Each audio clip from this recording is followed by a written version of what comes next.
Welcome to Subzi Life, Conscious Living with a Twist. My name's Faizan Subzali. And I'm Dr. Syra. I'm a psychotherapist. And I am a relationship coach and a technology consultant. Two things that don't make sense to a lot of people, including myself at times. So, Syra, what are we talking about today? We haven't done this in a while. So We haven't. It's been a couple of weeks. And so thank you for tuning in. I don't really know what to talk about. There's so many different things that are happening in our own life. Yeah. And so it's hard to know kind of a topic that would be interesting to our audience. So I was thinking maybe we could talk about some of the changes that we're going through as far as our value system and our priorities, and then kind of see where it goes from there. Yeah, so let's start. I don't know what's changing in our lives, so you tell me what's changing in my life. Well, then clearly you haven't been paying attention. That's pretty normal. So, what are some of the things that are changing in our lives? Well, since COVID-19, our life has changed, like for many people, as far as how much time we're spending together. And contrary to popular opinion, having Faizan around is a fantastic addition to my life. And I'm still deciding if having Syra around so much is a fantastic addition. No, it is. Well, don't give me that look. Many couples aren't having that experience, right? No. Where it's actually tough to be around each other, because when you're around each other, all the stuff that you've been avoiding dealing with comes up. I think, well, so let's take a little interesting turn here. Why is it that you think has helped us here?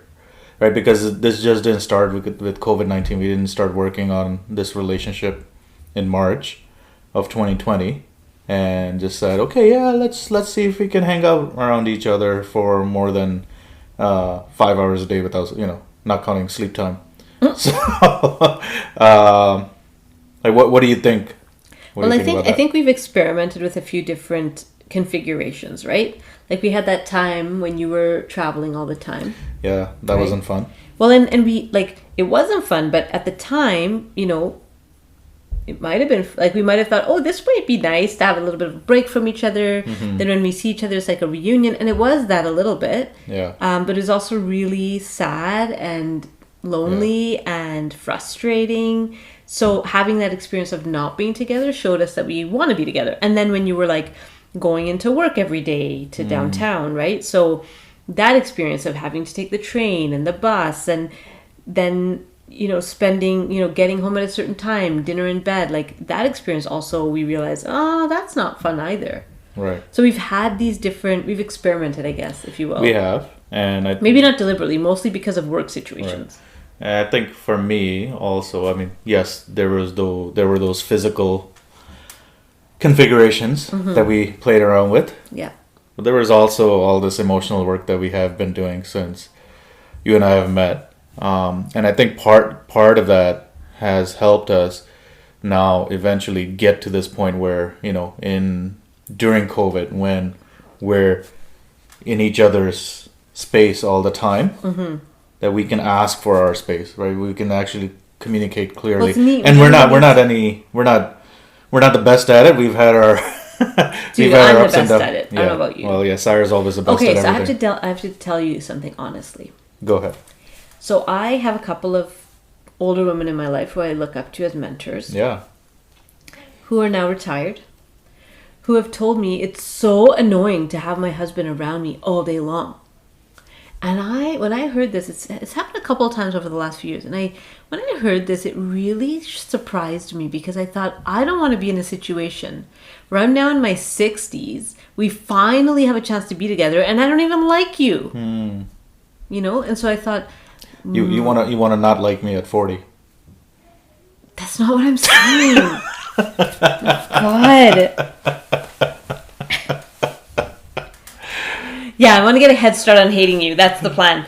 No, I want to actually build a joint life, right? Like I think part of this, at least for me as like a strong independent woman, is I want to have my own life and I want to do my own thing and I want to have my own friends and my own interests and my own activities, and I think that's really important. And that often doesn't leave much room for a joint life. And I think COVID-19 has forced us to really have this joint life. Also, only having one car forced us. At a period of time, we chose to have only one car, and we're going back to that now. Mm-hmm.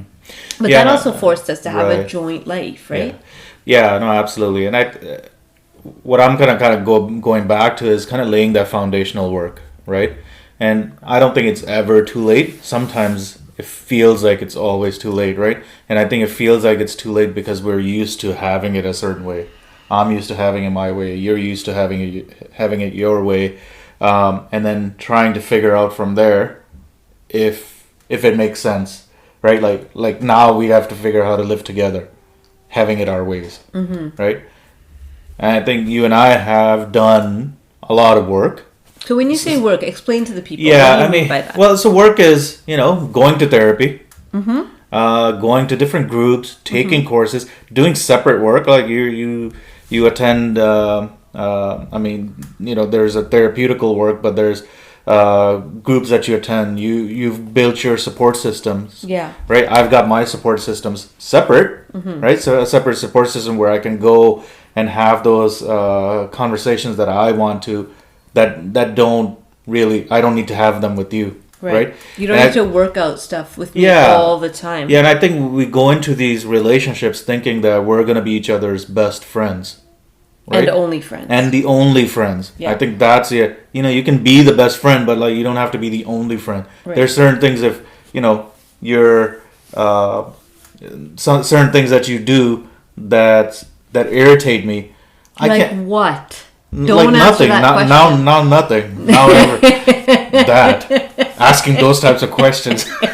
Thinking you're too perfect. Do you want a list? No, but like... Thinking I'm too perfect. You asked. I have to be honest. I have a support system where I can work those out because it's really not about you. I think that's a big thing, right? Like sometimes we go into relationships always thinking the other person will fix my problem and other person is the problem. Right? Like that's all. Like I'm the good one. Right. I obviously have it figured out. Right. It must be the other person that's a problem, or they can fix the problem. Right. If I have something. And really building those support systems outside, like attending men's groups that I do, attending, taking my own courses, learning about myself more and more. Spiritual practices, which, I'm up and down with. But it's always kind of leading back to, okay, what is it that's in me that's irritating me, right? And seeing it as a mirror. Seeing it as a mirror. But it takes a lot of practice, right? You remember year one of me trying to mirror when we first met? It was not a great experience. I didn't know what I was doing. I mean, there was still a lot of blame. Still today, there's a lot of blame going out from me. Hopefully, it's a lot less. I think it's a lot less. You can tell the audience. See, all I have to do is look at him with a certain look, and he gets all jittery. Yeah, because I'm like, maybe it's not. Maybe it's not a lot less. Maybe I'm just where I started. Oh God. But hopefully that work, that's the work that I'm talking about. All of that. The personal, like the reflection, self-reflection. Personal self-reflection. Identifying what's important to me to be able to build on this relationship. I think, one of the best advices that I got was around, is this relationship more important than not being in this relationship? When somebody asked me this question once, is it more important that I'm in this relationship or I'm out of this relationship?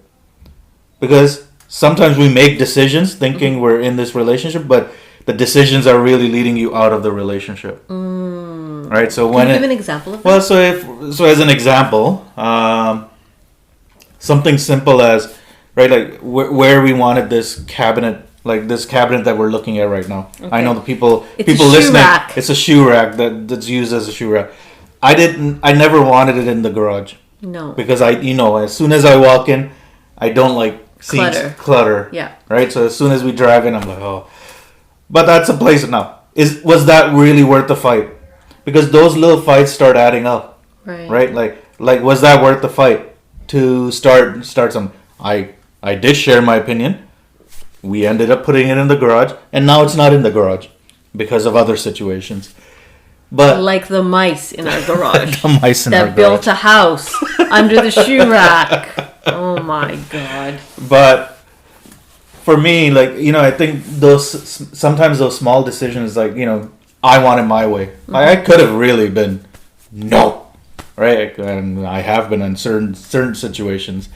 But those are, it's a very simple, small example. It's about picking your battles. What's about? Or not even really maybe framing things as a battle. Yeah. In a relationship. That's so important. Like, this is not a fight. Right. This is not a fight. Right. Just because I didn't get it my way. Doesn't mean you lost. Right. Because everything is a battle. Like, am I ahead? Do I have more money in the bank account? Who's bringing more money into the accounts? Who's washing more dishes? Who's washing more dishes, and who's spending more time with the kids? And this competition. That competition, like, so that starts adding up in this relationship, and every small thing that I think now that doesn't mean I don't think it.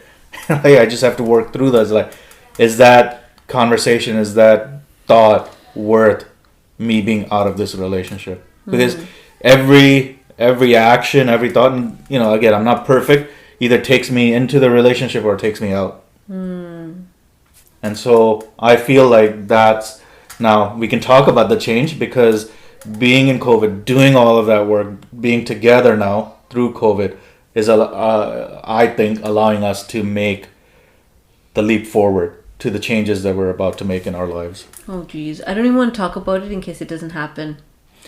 Something's going to happen, right? Whether nothing happens? Yeah. But I think we're going to look at time, we're going to look at space differently. Either way. I think what's really the biggest kind of kernel for this change has been around what do we really want? And I think what we really want is time.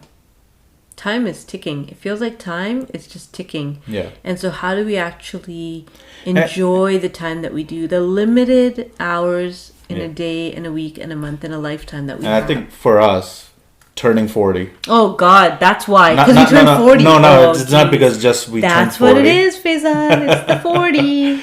All right, turning 40. Turning 40. Whew. Having one of our parents pass away recently. Yeah.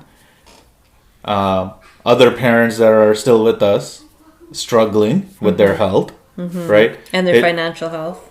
Everything is kind of showing us it's kind of brought this mortality right in front of us. Is that we don't even know what's going to happen tomorrow.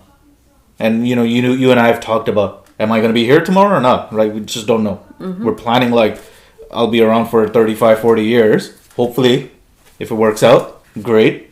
But that quality time that we need to spend doing the things we love, that's what's now we're making a priority. Are you planning on dying now? I'm getting all emotional. This is not your therapy session. Is this your goodbye session? No, you're saying, see ya, I'm out. Well, this would be a great goodbye session if something happens. I'm not planning on anything happening. I'll kick your ass. I will undig you out of that grave and kick your ass and then rebury your ass. You better not. Sure. I don't think I'll feel anything, but go ahead. It makes you for feel my own better. satisfaction. Makes you feel bad. I think you're going to do that anyways, even if I'm 85. 85?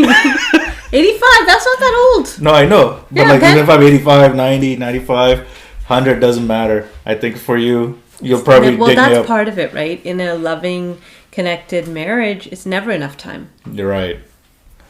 Right. So, you want to talk about what we're thinking about, like, just from a space perspective, or? So we're talking about quieting, bringing more quiet and a slower pace into our lives. And so that means that we're making some changes to where we live, to how we work. And again, we'll talk to you more about it as it's happening.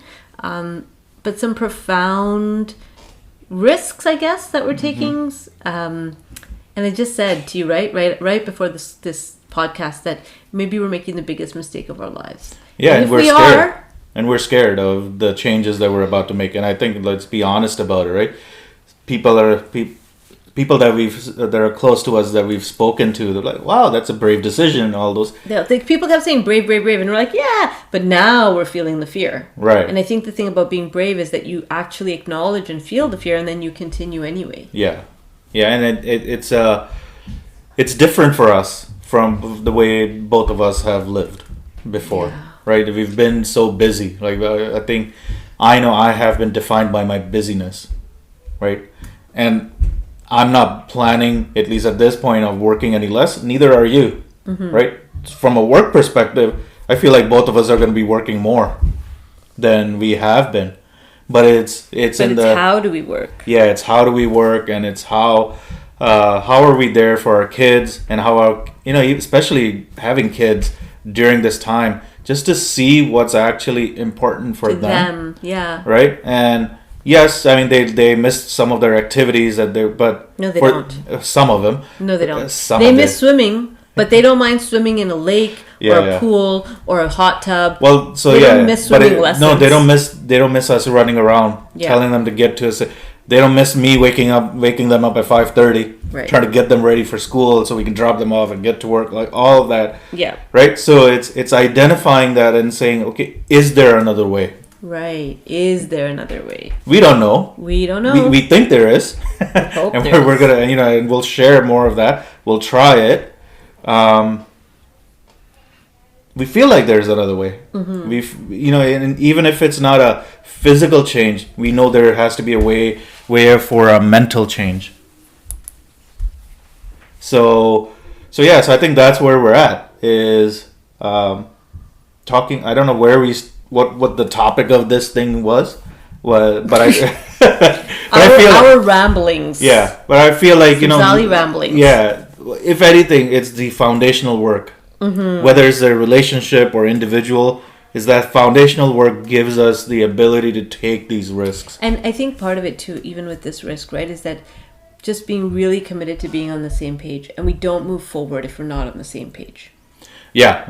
And that comes from not fighting about the cabinet, not fighting about the, what's for dinner, not comparing who's spending more time with the kids. I mean, it's hard to do. And we do it. It's not. We totally do it. Yeah. Let's be honest. We still do it. It's just I think. But I think we catch each other. We catch each other to say, okay, this is not. Again, am I coming into the relationship or outside? And again, even if you're not in a relationship, doing the foundational work allows us to do to chase your dreams. You have to have the foundational work in place. Whether you're talking about financial foundations, you're talking about your emotional foundations, mental foundations, all the foundational work that needs to be done to be able to take the risk. And I think it's never too late. I don't feel like it's ever too late. A lot of people think it is, that at a certain point it's like, it's not worth it. It's always good enough time to start doing the foundational work. No. And I think, again, that's the missing link for many people in not getting to goals, because we have where we're at now, where we want to be, but we don't do the tedious work of that foundational, setting that foundation. We don't, because it's not sexy, it's not glamorous. Right. It's tedious work, right? And if we don't do that tedious work, then when we get to our goals, we have nothing to stand on, and it doesn't last. Yeah, absolutely. So I think we'll leave it there. We'll end it there for today. Do your foundational work. Keep at it. It's never perfect, at least in my experience. Faison is never perfect. Faison's never perfect. Be like Sarah. Try to be perfect. Don't. 8 or 9 is just fine, people. 8 or 9 is just fine. All right. So until next time. Smile more. And worry less.